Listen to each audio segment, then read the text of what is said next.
بنائے گا اس میں جو فساد مچائے گا اس میں اور خوریزی کرے گا. وَنَحْنُ نُسَبِّحُ بِحَمْدِكَ وَنُقَدِّسُ لَكَ، ہم آپ کی تسبیح اور تحمید اور آپ کی تقدیس میں لگے ہوئے ہیں. قَالَ إِنِّي أَعْلَمُ مَا لَا تَعْلَمُونَ، فرمایا میں جانتا ہوں جو تم نہیں جانتے. اب یہاں سوال پیدا ہوتا ہے کہ فرشتوں کو یہ گمان کیسے ہوا، یہ خیال کیسے ہوا؟ دو رائے ہیں اس میں. ایک تو یہ کہ انسان کی تخلیق سے پہلے اس دنیا میں جنات تھے اور انہیں بھی کچھ اللہ نے تھوڑا سا اختیار دیا تھا اور انہوں نے یہاں فساد مچایا. انہی پر قیاس کرتے ہوئے فرشتوں نے سمجھا کہ انسان بھی پھر زمین میں فساد مچائے گا، خوریزی کرے گا. ایک دوسری اصولی بات یہ کہی گئی ہے کہ خلافت کا لفظ جب استعمال ہوا تو اس کے معنی ہے کہ کوئی نہ کوئی اختیار بھی ملے گا. جنات کے بارے میں خلافت کا لفظ کہیں نہیں آیا، انسان کے بارے میں آ رہا ہے. خلیفہ بالکل بے اختیار نہیں ہوتا، جیسا کہ میں نے عرض کیا جہاں واضح حکم ہے تو اس کی تو تنفیذ، جہاں نہیں ہے وہاں اپنی رائے سے جتنا بھی بہتر سے بہتر سوچ سکتا ہو انسان رائے قائم کرے. یہ اختیار جو ہے ظاہر بات ہے جہاں اختیار ہوگا صحیح استعمال ہونے کا بھی امکان ہے، غلط استعمال ہونے کا بھی امکان ہے. اختیار تو بلکہ یہ کہ آپ کا پولیٹیکل سائنس کا تو ایکسیم یہ ہے authority turns to corrupt and absolute authority corrupts absolutely. تو ٹینڈنسی کرپشن کی ہوتی ہے اختیار کے اندر. اس بنا پر انہوں نے قیاس کیا کہ اس میں فساد ہوگا، خوریزی ہوگی.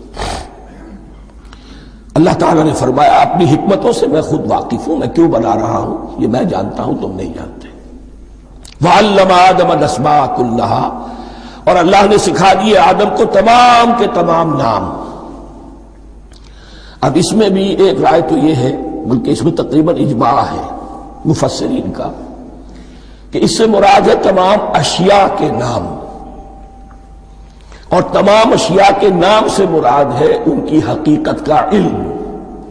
ہیومن نالج جو ہے اگر آپ اس کا تجزیہ کریں گے تو وہ یہی ہے کہ انسان ایک چیز کو پہچانتا ہے پھر اس کے لیے ایک نام رکھتا ہے یا کوئی ٹرم اس کے لیے قائم کرتا ہے. اس نام یا ٹرم اور اس کے حوالے سے، اصطلاح کے حوالے سے بہت سے حقائق کو اپنے ذہن کے اندر محفوظ کرتا ہے. تو گویا کہ ان علمہ آدم الاسماء کلہا تمام نام سکھا دیے کل مادی کائنات کے اندر جو کچھ وجود میں آنے والا تھا ان سب کی حقیقت سے پوٹینشلی حضرت آدم کو آگاہ کر دیا. یہ پوٹینشل علم ہے، ہیومن نالج، جو ایکوائرڈ نالج ہے، جو انسان کو سم اور بصر اور اپنے اس دماغ کے کمپیوٹر کے ذریعے سے حاصل ہوتا ہے. ایک ہے ریویلڈ نالج جو اللہ وحی کے ذریعے سے بھیجتا ہے. ایک ہے ایکوائرڈ نالج، انسان خود علم حاصل کرتا ہے. اس نے آنکھوں سے دیکھا، کان سے سنا، نتیجہ نکالا اور اس کمپیوٹر نے اس کو پروسیس کیا، اس نتیجے کو کہیں میموری کے اندر سٹور کر لیا. یہ کمپیوٹر ہے بہت بڑا.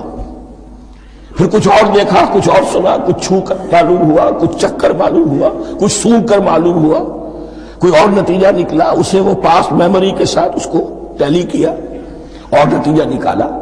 اس طرح رفتہ رفتہ ان السمع والبصر والفؤاد کل اولئک کان عنہ مسئولا. یہ ایکوائرڈ نالج تین چیزوں سے انسان کو حاصل ہو رہا ہے، سماعت، بصارت اور یہ عقل جو فائدہ اخذ کرتی ہے، جو اس کو پروسیس کرتی ہے، اس تمام جو سینس ڈیٹا اس کو مہیا ہوتا ہے سینس آرگنز کے ذریعے سے. یہ علم ہے جو پوٹینشلی حضرت آدم کو دے دیا گیا.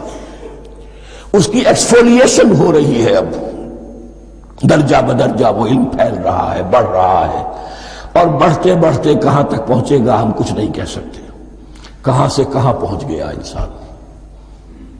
اس نصف صدی کے اندر علم انسانی میں جو ایکسپلوژن ہوا ہے میں اور آپ اس کا تصور تک نہیں کر سکتے. اکثر بڑے بڑے جو سائنسدان ہیں انہیں تصور نہیں ہے، اس لیے کہ ایک شخص اپنی لائن فزکس کے بارے میں جانتا ہے کیا کچھ ہو گیا، یا فزکس کی بھی کسی شاخ کے بارے میں جانتا ہے، باقی دوسری جو لائن ہے اسے کچھ پتہ نہیں. اسپیشلائزیشن کا دور ہے، لہذا جو ایکسپلوژن کہا جائے دھماکہ ہوا ہے علم کا، اس کا کوئی اندازہ نہیں ہے ہمارے پاس. اور کس تیزی کے ساتھ وہ چیز آگے بڑھ رہی ہے، کس تیزی کے ساتھ ایک چیز آج جو ایجاد ہوئی چند دنوں کے